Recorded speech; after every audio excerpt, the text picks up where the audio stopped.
प्यारे नबी मोहम्मद सल्लल्लाहु अलैहि वसल्लम के बचपन के दिन थे। मक्का की तपती धूप और हवा में उड़ती धूल गलियों को भर रही थी। भूख से निढाल कदमों के साथ आप सल्लल्लाहु अलैहि वसल्लम चल रहे थे कि दूर अबू जहल का खजूरों का बाग नजर आया। अबू जहल एक यहूदी आदमी के साथ मिलकर खजूरों को एक बोरी में भर रहा था। नबी मोहम्मद सल्लल्लाहु अलैहि वसल्लम बहुत भूखे थे, इसलिए दो खजूरों की उम्मीद लिए धीरे धीरे बाग की तरफ बढ़ने लगे। जब वहां पहुंचे तो अदब से सलाम किया। अस्सलाम वालेकुम चाचा जान, और नरमी से कहा, मुझे बहुत भूख लगी है, क्या आप मुझे दो खजूरें दे सकते हैं? अबू जहल ने घृणा भरी नजरों से देखा और बोला, मैं तुझे खजूर दे सकता हूँ, लेकिन एक शर्त है, वो जो यहूदी खड़ा है उसकी बोरी तू अपने सर पर रखकर मेरे घर तक पहुँचा दे, तब खजूर मिलेगी।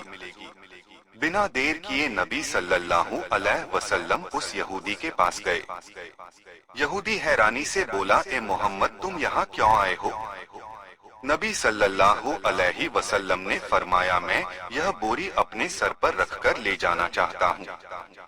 वो चौंक गया, इतनी छोटी उम्र में क्या तुम यह बोरी उठा सकोगे?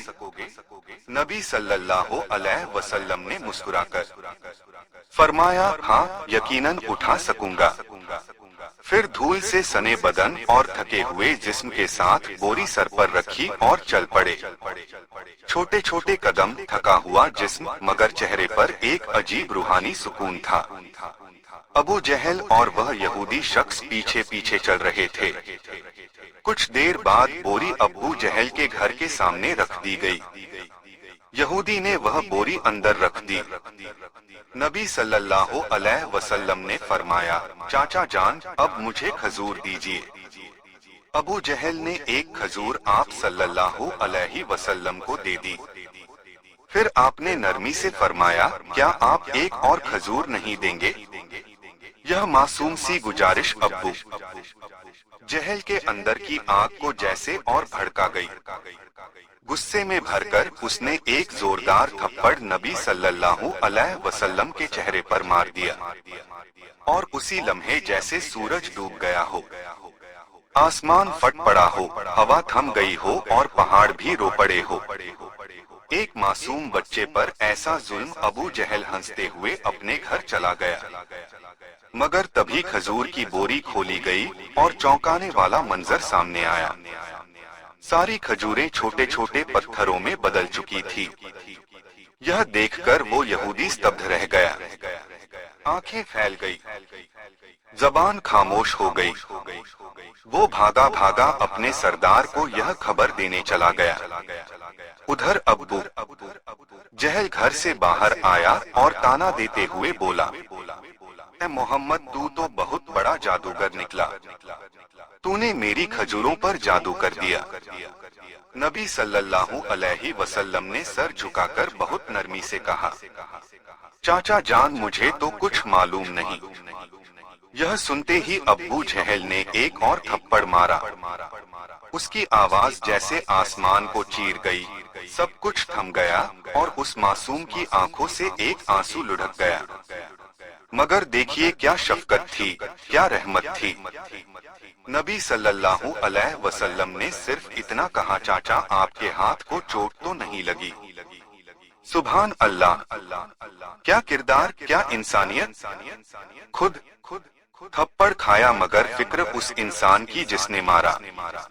फिर नबी सल्लल्लाहु अलैहि वसल्लम यह सारी जिल्लत, तकलीफ और भूख लेकर घर वापस नहीं गए, बल्कि चुपचाप पहाड़ के किनारे जाकर खड़े हो गए।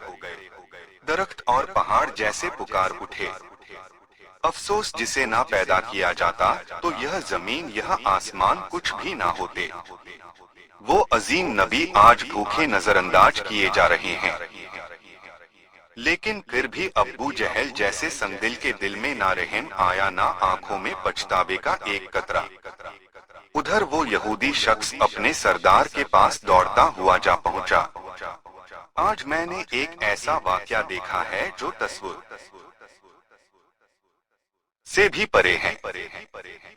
वो यहूदी अपने सरदार से कह रहा था, अब्दुल्लाह के बेटे मोहम्मद सल्लल्लाहु अलैहि वसल्लम में कोई ऐसी ताकत है कि बस एक तमाचा लगने पर सारी खजूरें पत्थर बन गई। आप ही बताइए, क्या यह जादू हो सकता है या फिर कोई इलाही ताकत है? यह सुनकर सरदार थोड़ी देर खामोश रहा, फिर गंभीर आवाज में बोला, हमने भी सुना है कि हमारी आसमानी किताब में मोहम्मद का जिक्र है कि वही आखिरी और सबसे अजीम नबी होंगे, मगर क्या वाकई यही मोहम्मद है? यह जानना जरूरी है। हमें अपने मजहबी पेशवा से रुजू करना होगा। अगर यह बात सच निकली तो हम उसे जिंदा नहीं छोड़ेंगे बल्कि उसे इस दुनिया से ही खत्म कर देंगे। तुम लोग जाओ और यह खबर हमारे पेशवा तक पहुंचाओ। यह सुनकर वो यहूदी शख्स फिर से अबू जहल के घर की तरफ रवाना हो गया। जाते जाते जब वह खजूर के बाग के पास पहुंचा तो उसकी आंखें हैरानी से फैल गई। पूरे बाग में एक भी खजूर नहीं थी। हर दरख्त पर सिर्फ पत्थर, सिर्फ पत्थर। यह कैसे हो गया? वो एक पल भी वहां ना रुका और तेजी से अब्बू जहल के घर की ओर दौड़ पड़ा। घर पहुंचते ही उसने कहा, भाई, आपके बाग की सारी खजूरें पत्थर बन चुकी हैं।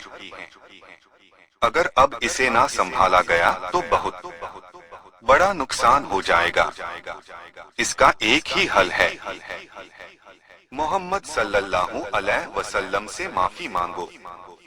मगर अबू जहल माफी मांगने वालों में से नहीं था। वो जालिम था, चालाक था। उसने नरमी से कहा, ठीक है, चलो मोहम्मद के घर चलकर देखते हैं। फिर वह नबी मोहम्मद सल्लल्लाहु अलैहि वसल्लम के घर की तरफ चल पड़ा। उस वक्त नबी अपने चाचा अबू तालिब के साथ रहते थे। जब अबू जहल घर पहुंचा तो अबू तालिब अकेले थे। अबू जहल ने आवाज लगाई, ए अबू तालिब, कहाँ है तुम्हारा भतीजा मोहम्मद? वो बहुत बड़ा जादूगर है। उसने मेरी सारी खजूरें पत्थर बना दी हैं। फिर तंज में बोला, कहीं किसी पहाड़ के किनारे किसी शेर या रीछ ने उसे खा तो नहीं लिया? यह सुनकर चाचा अबू तालिब बेचैन हो उठे। उन्होंने एक पल की भी देर ना की और नबी की तलाश में निकल पड़े। उधर नबी मोहम्मद सल्लल्लाहु अलैहि वसल्लम एक पहाड़ के किनारे बैठे रो रहे थे। अगर मेरे वालिद जिंदा होते तो शायद कोई मेरे साथ ऐसा सुलूक ना करता। मैं बहुत तन्हा